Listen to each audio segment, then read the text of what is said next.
বৌমা শাশুড়ির এই ঝগড়ার প্রধান কারণ হচ্ছে জেনারেশন গ্যাপ, ঠিক কিনা? শাশুড়ি এক জেনারেশনের আর বৌমা আরেক জেনারেশনের। শাশুড়ি ভাবে একরকম, বৌমা ভাবে আরেক রকম। শাশুড়ি চায় বউর উপর খবরদারি করতে, বউ চায় শাশুড়ির উপর খবরদারি করতে। এই ডমিনেটিং এর কারণে কিলাকিলি আছে না নাই? আহা, এটা ঠিক না। আমার শাশুড়ি মায়েরা যারা আছেন, প্রথমে শাশুড়ি দিয়ে শুরু করি। আমার মাইকের আওয়াজ যে ঘরগুলোতে যায়, আমার শাশুড়ি মাদেরকে বলবো, বউদের উপর অত্যাচার করবেন না। ছেলেরা প্রশ্ন করে, তোর কাছে তোর বউ বড় না আমি বড়? আছে না নাই? এটা একটা প্রশ্ন হইল। তোর বউ বড় না আমি বড়? দুইজনেই বড়। তো এক ছেলে সুন্দর উত্তর দিছে, আমার কাছে ভালো লাগছে উত্তরটা শুনে। এক মা প্রশ্ন করছে, তোর এতদিন আমি লালন পালন করে বড় করলাম, জীবন যৌবন তোর জন্য শেষ করলাম, আজকে বউ পাইয়া বউ তোর আপন হয়ে গেল? এবার ছেলে উত্তর দিছে, মা, আমার মুখ থেকে মা ডাক শোনার জন্য তুমি কি কষ্টটাই না করছো জীবনে।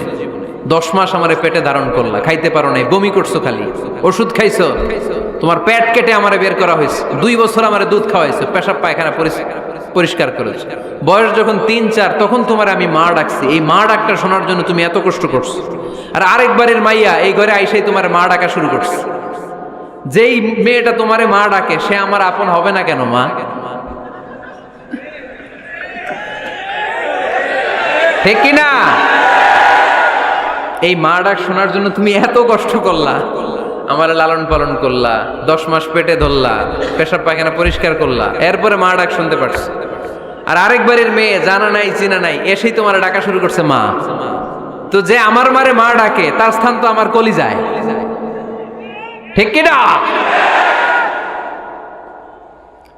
শাশুড়ি আম্মারা যারা আছেন, প্লিজ বৌমাদেরকে কষ্ট দিয়েন না। অনেক শাশুড়ি আছে পান থেকে চুন খসলে রেগে যায়, পদে পদে স্ত্রীর ভুল ধরে, বউয়ের ভুল ধরে, আছে না নাই? এটা করবেন না। সে তো নতুন, আপনার অনেক এক্সপিরিয়েন্স হতে তার সময় লাগবে, তাকে সময় দিন, তাকে ভালোবাসুন, ঠিক কিনা? না বুঝে সামান্যতে বৌমারে বদদোয়া দেয়, এরকম আছে না নাই? কিন্তু বুঝতে চায় না, বৌমারে যদি বদদোয়া দেয় তাহলে তার নিজ ছেলের পরিবারের ক্ষতি, পেটে ধরা যে ছেলে, ছেলের পরিবারের কিন্তু ক্ষতি, তার আপন নাতি নাতনিদেরই ক্ষতি। আওয়াজ করে বলেন ঠিক কিনা? বৌমাকে বদদোয়া দিয়েন না। বৌমাকে নিজের মেয়ের মতো দেখবেন। সমাধান আমি দিচ্ছি, কেমন দেখতে হবে? নিজের মেয়ের মতো। নিজের মেয়ে সকালে ঘুম থেকে ওঠে 11টা, ওইটা সমস্যা নাই। বৌমা কেন উঠলো না, ওইখানেই ঝামেলা, আছে না নাই? মেহেরবানি করে আপনার বৌমাকে আপনার নিজের মেয়ের মতো দেখেন। নিজের মেয়েরে যেমনি আদর করেন তাকেও অমনি আদর করেন। আপনার বৌমারে যদি আপনি কষ্ট দেন, মনে রাখবেন আপনার নিজের মেয়েটাও আরেকবারের বউ হয়ে কয়েকদিন পরে যাবে। আপনি যা যা করবেন আপনার মেয়েকেও তারা ওই রকম কষ্ট দিয়ে বাড়িতে ফিরিয়ে দিবে। চিল্লায় বলেন ঠিক কিনা? খবরদার, টিট ফর ট্যাট। ইট্টি মারলে পাটকেলটি খেতে হয়। এজন্য শাশুড়ি আম্মা জানারা যারা আছেন, বৌমার সাথে খারাপ আচরণ করবেন না মেহেরবানি করে। তাকে আপনি কষ্ট দিলে আপনার নিজের মেয়েটাও আরেক বাড়ির বৌমা হবে, সেও ওই বাড়িতে এই কষ্টগুলো ভোগ করবে। এগুলো যখন আপনি শুনবেন তখন আপনার চোখ দিয়ে পানি পড়বে কি পড়বে না? পড়বে। এবার আসেন বৌমার কথা বলি। বৌমা যারা আছেন মেহেরবানি করে, বৌমা যারা আছেন মেহেরবানি করে আপনার শাশুড়ি আম্মাকে নিজের মায়ের জায়গায় রাখবেন। আপনার বাড়ি ছেড়ে নতুন বাড়িতে আসছেন, তো এটাই তো আপনার বাড়ি। আপনার মা রেখে দিয়ে নতুন মা পাইছেন, এটাই তো আপনার মা। তো ওনাকে মায়ের জায়গায় বসাতে আপনার সমস্যাটা কোথায়? বৌমারা খেয়াল রাখবেন, আপনি আপনার শাশুড়ির সাথে যে আচরণটা করতেছেন, আপনার শেষ বয়সে আপনার ছেলের বিয়ে দেওয়ার পরে যেই বৌমাটা আসবে ওই আচরণই আপনাকে ফিরিয়ে দিবে। The nature has its own return. প্রকৃতির একটা মাইর আছে, এটা শেষ মাইর, এটা শেষ খেলা। প্রকৃতির খেলা বড় খেলা। আপনি আপনার শাশুড়ির সাথে যে আচরণ করবেন, আপনার শেষ বয়সে আপনি একদিন শাশুড়ি হবেন, এটা মাথায় রাখবেন। ওই আচরণই আপনি ফিরে পাবেন। আওয়াজ করে বলতে হবে ঠিক কিনা? এজন্য 9 নাম্বার পয়েন্টস হচ্ছে মিউচুয়াল রেসপেক্ট। সবাই যেন সবাইকে ভালোবাসি, দোষ ছাড়া মানুষ নাই, সবার দোষ আছে, আমরা যেন একে অন্যের দোষ না খুঁজি। বৌমারা, আপনাদের কেন যদি আমার মাইকের আওয়াজ যায়, অল্প কিছু টেকনিক অবলম্বন করলে আপনি আপনার শাশুড়ির মন জয় করতে পারবেন। শাশুড়িরা আসলে বেশি কিছু চায় না, আগের জামানার মানুষ তো, এদেরকে ওইভাবে হাত করতে হবে।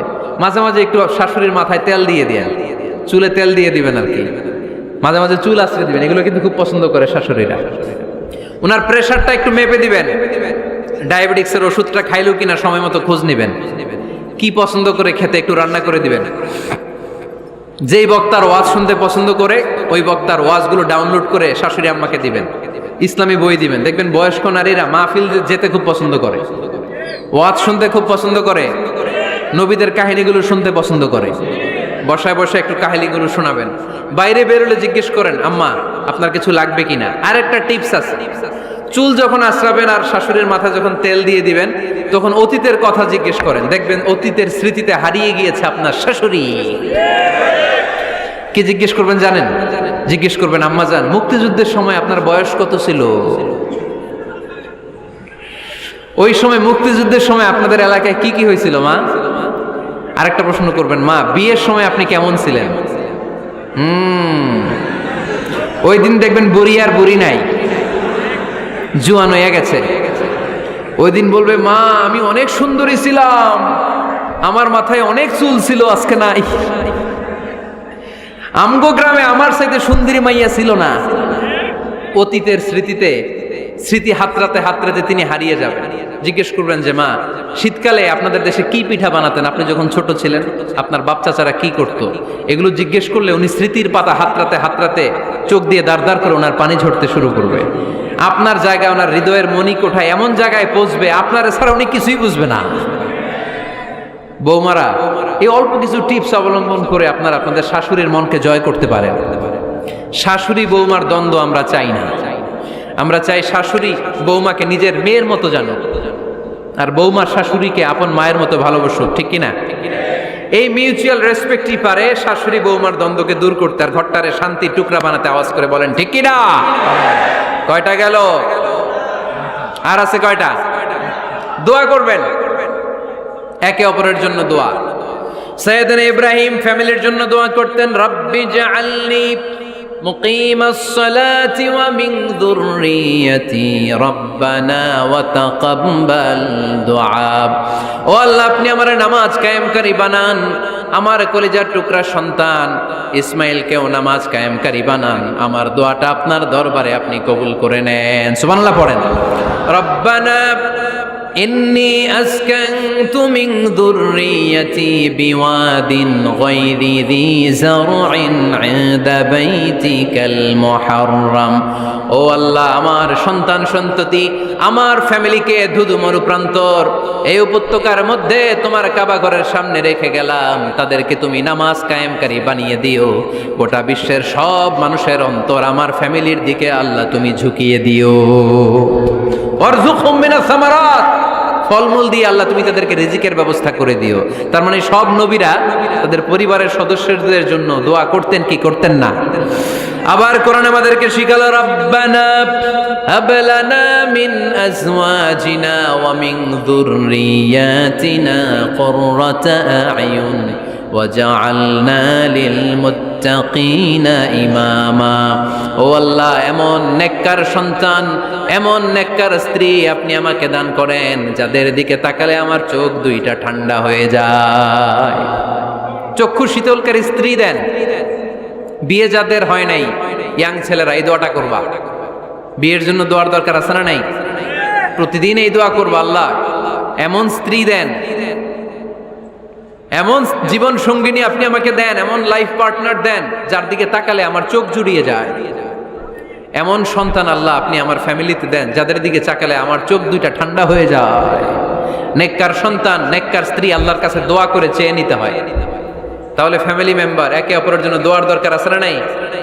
বাবা দোয়া করবে ছেলের জন্য, ছেলে করবে বাবার জন্য, মা দোয়া করবে মেয়ের জন্য, মেয়ে করবে মায়ের জন্য, ভাই করবে বোনের জন্য, বোন করবে ভাইয়ের জন্য। দোয়ার দরকার আছে না নাই? দোয়া করবেন সবাই সবার জন্য। এই যে কোরআনের বঙ্গানুবাদ পাওয়া যায় না এখন, কথা বলেন, স্মার্টফোন আছে কার কার দেখি? হ্যাঁ, কারা কারা স্মার্ট দেখি? হাজার হাজার স্মার্ট, মাশাআল্লাহ। এই স্মার্টফোনের ভেতরে আল কোরআন নামে বাংলায় কোরআনের একটা অ্যাপস পাওয়া যায়। কথা বলেন, পাওয়া যায় কি যায় না? আজকে থেকে এই অ্যাপসটা ডাউনলোড করে প্রতিদিন 1 আয়াত 2 আয়াত 3 আয়াত করে পড়া শুরু করে দেন। বাঁচতে হলে পড়তে হবে, বাঁচতে হলে জানতে হবে।